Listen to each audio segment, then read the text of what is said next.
लेकिन अब तो चलो फ़ोन और व्हाट्सएप आ गया, दिन भर नेट पर उनसे इंग्लिश में पूछा जाता रहता है, जो हम पढ़े ही नहीं तो जवाब क्या देंगे। बच्चे भी वही खोजेंगे, टॉयलेट भी वही साफ कराएंगे।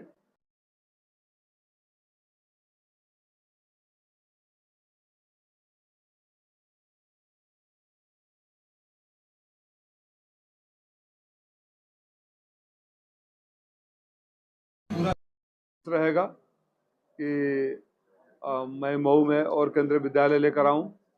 मैंने कस्तूरबा विद्यालयों के लिए मंत्री से बात किया, और जो वर्तमान में विद्यालय हैं उसमें अलग से भवन निर्माण और 2 और प्रस्तावित किया हूँ जो ब्लॉकों में कस्तूरबा विद्यालय नहीं है उसके लिए। तो आप तो इस बात को मानेंगे कि 3-4 महीने का टाइम बहुत ज़्यादा नहीं होता है। इससे अधिक तो अभी मेरे पास क्या कर दिया हूँ। अब आपने देखा कि मतलब सिस्टम तो यहाँ ऐसा है कि आपका सवाल करना भी गुनाह है, या आप हमसे सवाल करें और मैं उसके जवाब में कह दूं, आप मेरे संज्ञान में लाए कि यहाँ भ्रष्टाचार है, पत्रकार साथी लगाएंगे। मैं जनप्रतिनिधि हूँ, आपका कर्तव्य भी है और आपका प्रोफेशन भी है कि जनप्रतिनिधियों के संज्ञान में लाएं। तो उसको भी लोग व्यक्तिगत रूप से ले लेते हैं, लेकिन वो भी मैंने बर्दाश्त कर लिया। विकास की बात करने वाली सरकार की नीति और नीयत में कितनी खोट है उसका मैं त्वरित एक आज कल का उदाहरण दे रहा हूं। हर जिले के प्रभारी मंत्री होते हैं, योजना समिति की बैठक होती है, जिले से योजनाएं पास होती है। कल बलिया में प्रभारी मंत्री जी आए थे, पीडब्ल्यूडी की बैठक थी, सड़क पुल उसके निर्माण में। शाम को मंत्री जी आए, शाम को मंत्री जी का प्रोग्राम था, मुझे 11 बजे, बाकी सांसदों को 3 बजे बताया गया कि सांसद कोई प्रस्ताव ही न दे पाए। कौन सा ऐसा है, इस सरकार को सोचना चाहिए कि वो राजा नहीं है, जनप्रतिनिधियों को चुना गया है और जनता का प्रतिनिधित्व करते हैं। तो जो संसदीय परंपरा है, कार्य प्रणाली है, ये अधिकारी मिलकर उनके लूट के बंदरबाट में सांसद या विपक्ष के विधायक का नजर न पड़े, रोक टोक न हो, इसलिए छुपाकर। यहाँ भी मुझे एक दिन पहले बताया गया था, फिर मैंने माननीय जिलाधिकारी महोदय से बात किया, उन्होंने बोला कि आगे से वो ध्यान रखेंगे। लेकिन योजना समिति की बैठक होती है जनप्रतिनिधियों के साथ कि आपका कसारा का रोड अब तक क्यों नहीं बना, आपका जो तमाम मुद्दे हैं वो अब तक क्यों नहीं हुए।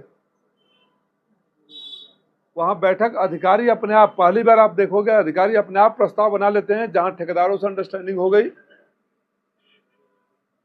यहाँ के प्रस्ताव, मैं कहूँ सारे पूरे प्रदेश में प्रस्ताव इसलिए नहीं बनते कि जनता की जरूरत क्या है, प्रस्ताव इसलिए अधिकारी बना रहे हैं कि कहाँ ठेकेदारों से कमीशन ज्यादा कहाँ सेट है। इनको इस बात की आदत पड़ गई, खास तौर से घोसी के बारे में, कि यहाँ तो संसद विहीन है, कोई सवाल जवाब करने वाला नहीं है। उनके भी जहन में आएगा कि हर 10 दिन पर 15 दिन पर ये आदमी हमारे सर पे बैठा रहेगा।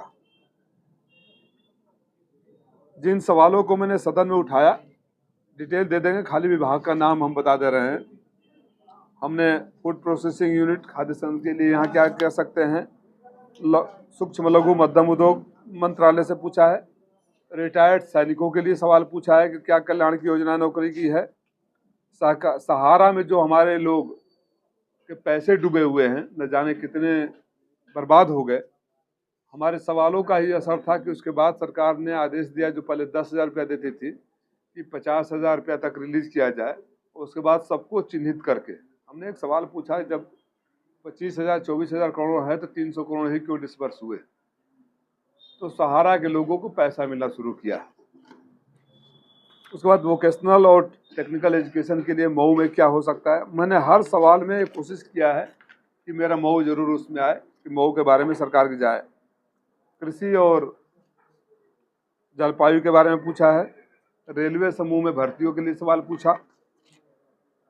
अल्पसंख्यक कल्याण मंत्री से अल्पसंख्यकों के प्रधानमंत्री विसर्जन योजना में सवाल पूछा। हेल्थ सेक्टर में पूछा, आयुष उपचार के पूछा, मिड डे मील के बारे में पूछा, नेट परियोजना के बारे में पूछा।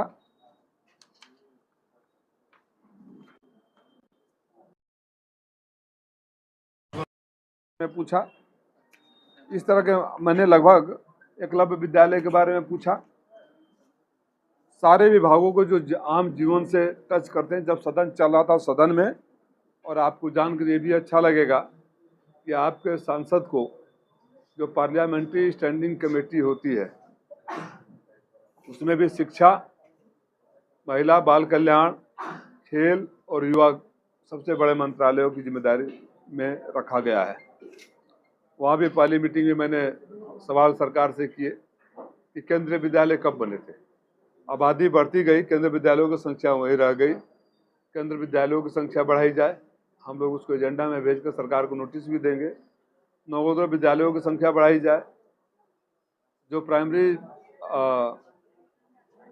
टीचिंग को या प्राइमरी एजुकेशन को मजबूत करने की बात करते हैं, उन टीचरों से दिन भर अधिकारियों की लूट मजारी का हालम ये है कि जो हमारे और आपके घर के बुजुर्ग जो हमसे थे, जो रिटायरमेंट के एज पर हैं, जब उन्होंने नौकरी ज्वाइन किया होगा तो मोबाइल फ़ोन भी नहीं था। लेकिन अब तो चलो फ़ोन और व्हाट्सअप आ गया। दिन भर नेट पर उनसे इंग्लिश में पूछा जाता रहता है, जो हम पढ़े ही नहीं तो जवाब क्या देंगे। बच्चे भी वही खोजेंगे, टॉयलेट भी वही साफ कराएंगे।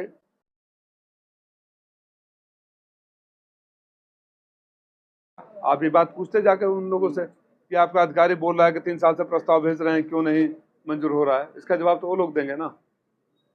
किस तरह का भ्रष्टाचार हो रहा है और कहाँ कहाँ हो रहा है?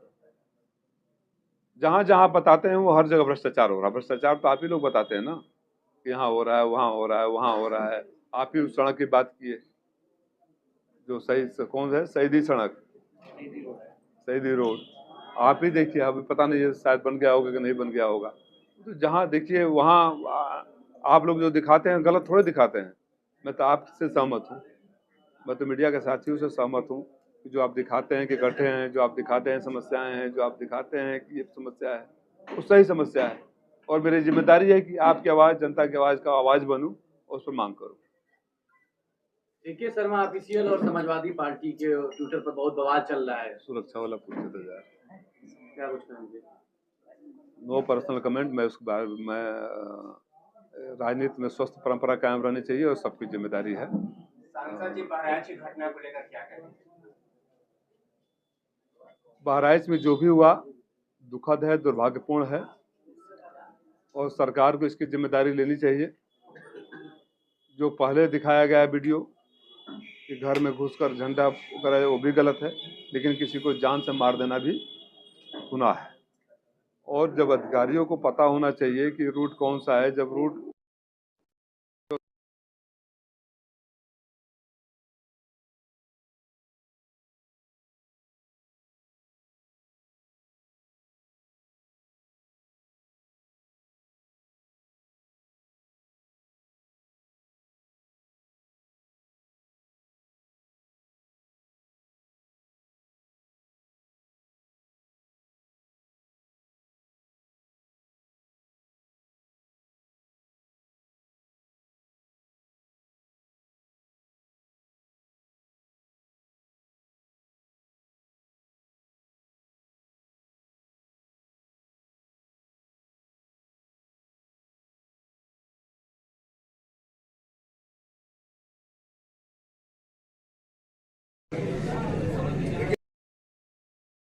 कहने में थोड़ी भी हिचक नहीं है कि सरकार में सुरक्षा उसी को मिलता है जो अपने पार्टी के साथ गद्दारी करता है। राज्यसभा में लोग वोट जाकर दे गए, वोट ही दिए थे ना, कोई क्रांति तो नहीं किए थे।